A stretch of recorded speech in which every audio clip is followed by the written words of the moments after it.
Hi, I'm Michael Appel for BizNews.com. I'm joined by Melita Steele. She's the interim program director of Greenpeace Africa. Melita, thank you for your time. You recently held an event. There was the hashtag Stop Spying on Us. Who was spying on Greenpeace Africa, Melita, and how do you know about it? Thanks for having us here, Michael. So unfortunately, the State Security Agency was spying on Greenpeace Africa, along with a few other civil society organizations like Right to Know. And that was actually, it first came to light in 2019 when Sydney Mufamadi released a high-level report on the State Security Agency, and then was confirmed again last year during the Zondo Commission testimonies. And it seems like the State Security Agency was quite actively engaged in infiltration and surveillance of civil society seeking a better future for South Africa, which is quite worrying.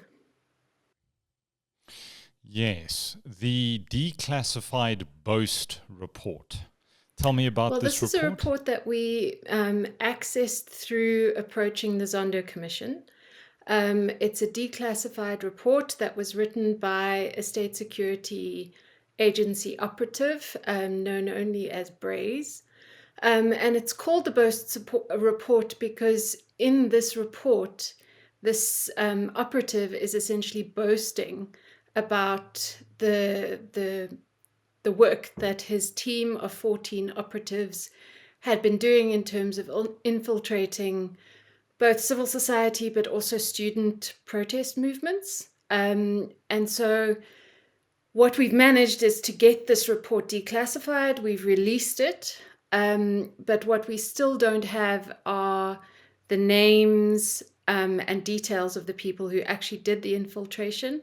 Neither do we have the information about any action that may have been taken against them post the release of this report.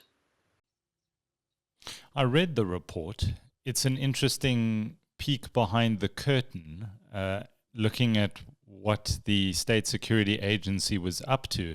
I see they were getting involved in ANC factional politics, even going so far as to stop the distribution of CR17 merchandise on occasion.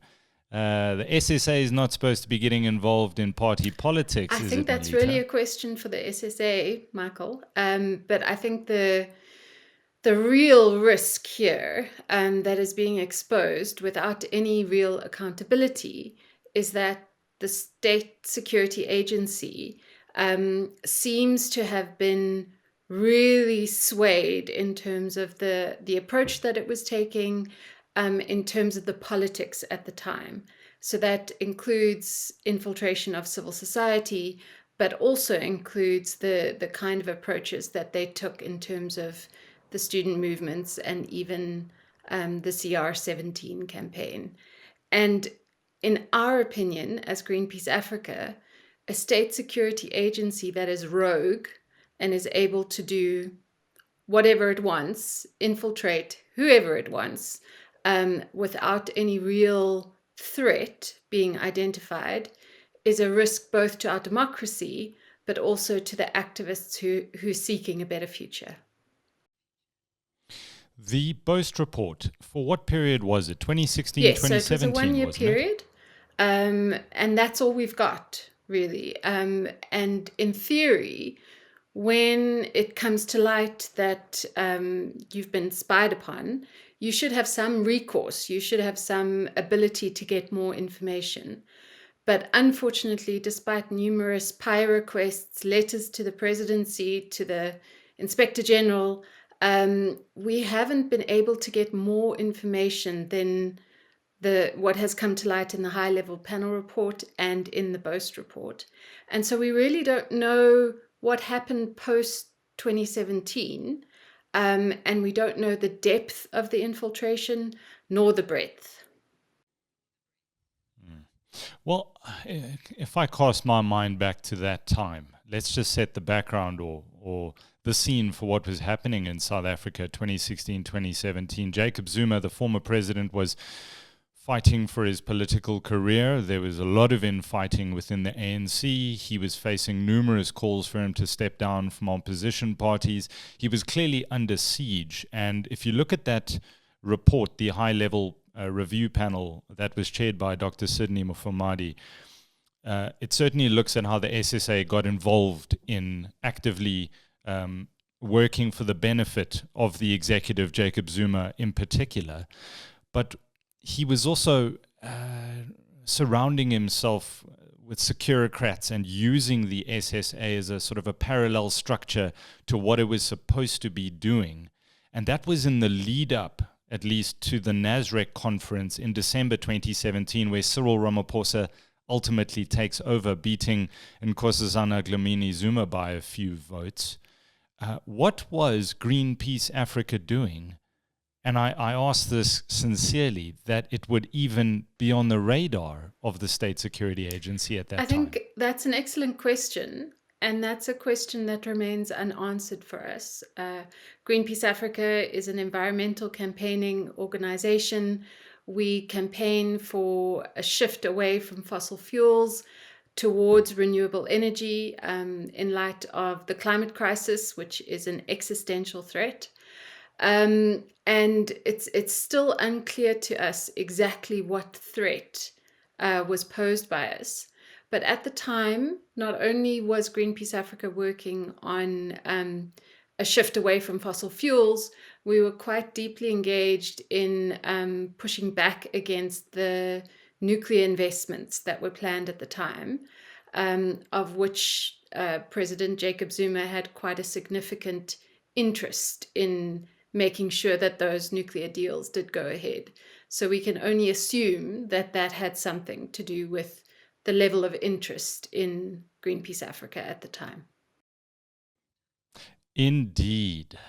That actually reminds me, I attended a Greenpeace Africa event around about that time. It must have been 2016, 2017, where Greenpeace Africa had brought over a Russian who was sharing the details of the memorandum of understanding that the South African and Russian governments had signed in relation to the 1 trillion rand nuclear deal. That is perhaps it. And I mean, the bottom line is that South Africa dodged a very, very big bullet in terms of those nuclear investments. 1 trillion rand is no small amount of money, and it is probably an underestimation of what nuclear would have cost this country. And there were people within civil society, people within the government, people within the public of South Africa who really stood the line and stopped those nuclear investments from going ahead. But we really still don't see that as any kind of justification for the State Security Agency to, invest in actually spying on us. And we believe that we have constitutional rights to freedom of expression, freedom of association, that have actually been contravened by this spying. Has it made you quite paranoid, I think is the word, about people who are volunteering, people who are joining? If the SSA report is to be believed, then there's no reason why it isn't, because it was an internal document. Have you had to look at the people in your leadership and look very closely about who joined your ranks in those years? It's a very difficult thing to address. And that is part of the reason why we're really trying to understand the depth and breadth of the infiltration. So at this stage, we don't know which part of our organization, we don't know at what level, we have no names to go on. And so what that means is that the best that we can do is relook at our structures and how we're bringing people into the organization, make sure there's values alignment, look at our security protocols. But ultimately, Greenpeace Africa is an activist-based, volunteer-based campaigning organization. And so that means that we are actively working to bring more people closer to Greenpeace Africa. And ultimately, that leaves us vulnerable So we can only do the best we can do without the knowledge that we have. And we really do believe that, wasting money on trying to infiltrate civil society organizations working in the public interest is just an indication of how the space for civil society is shrinking, while the space for the government to actually act with impunity in a corrupt kind of way seems to be expanding. Yeah, and I suppose the argument from your side is, in a sense, I mean, if you're doing nothing illegal or subverting democracy or looking to rise against the government, then it's just a waste of your time. You're welcome to join our ranks, but as the state security agency, you're pretty much wasting your time. It's no secret how we approach. We're very clear about what our campaigns are, what we're demanding from the government. We believe in peaceful protest, which we've demonstrated over the last decade in South Africa. Really, it remains unclear what the threat is, other than that there are rogue elements within the government who have seen some kind of perceived threat. But ultimately, when organizations like Greenpeace Africa, Right to Know, are working in the public interest, it really is just a waste of energy and resources. And we believe that those who participated must be held to account, and if necessary, criminal charges should be laid.